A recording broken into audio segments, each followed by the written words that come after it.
to your report, please. Thank you, President Brown and members of the board. Good afternoon. Good afternoon. On June 10th, the state legislature passed their $3.7 billion capital budget, including $100,000 for the Mill Creek restoration near Cricket Lane project in Warrensville Heights under the Regional Stormwater Management Program. You're seeing before pictures here. This project will reduce flooding and stream bank erosion, protect critical infrastructure, including an exposed interceptor sewer that happens to be in this section of Mill Creek, reduce sediment entering the downstream Carouge flood control basin, and restore 2,400 linear feet of stream, 2.5 acres of riparian area, and create 1.6 acres of floodplain. And you can see how close these homes are to Mill Creek, which is a tributary to the Cuyahoga River. So the project is also pending nearly $750,000 in federal funding, all towards the total estimated construction cost of $5.7 million. Design and land acquisition activities are complete, and with this nearly $850,000 in potential external funding, we are hoping to advance construction of this project from its current 2028 start date.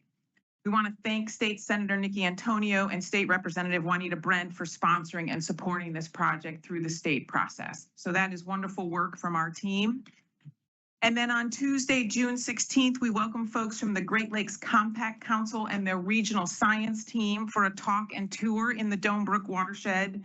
We looked at green infrastructure, stormwater management, and Project Clean Lake sites, including the Fairhill MLK Green Infrastructure Site, which is appropriately located at the intersection of Fairhill and MLK, and the Domebrook restoration at Rockefeller Park, which is downstream by the Cleveland Museum of Art.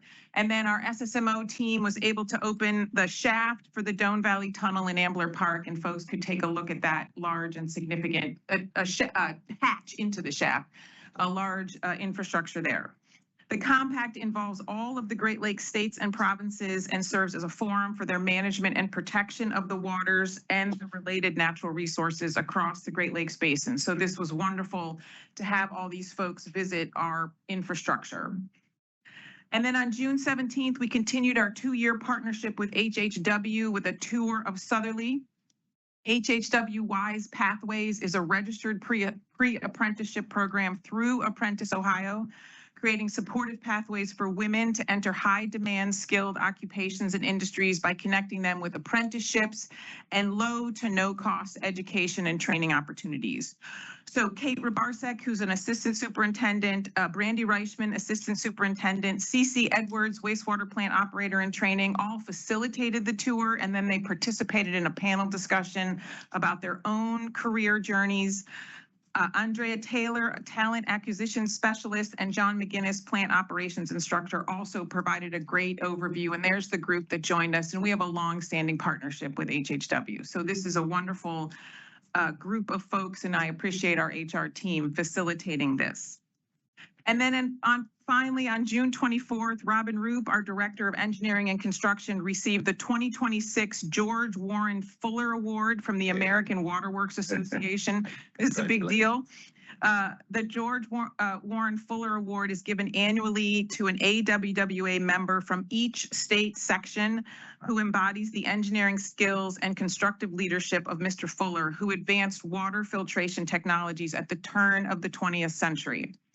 So Robin is a longtime member of AWWA. She's an active volunteer through 25 years. She served as a district officer, section trustee, and Ohio section chair, and has served and chaired numerous committees, helping both on technology issues and then also bringing folks into the engineering field.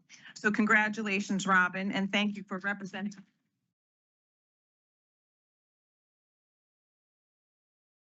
And that's my report, Robin.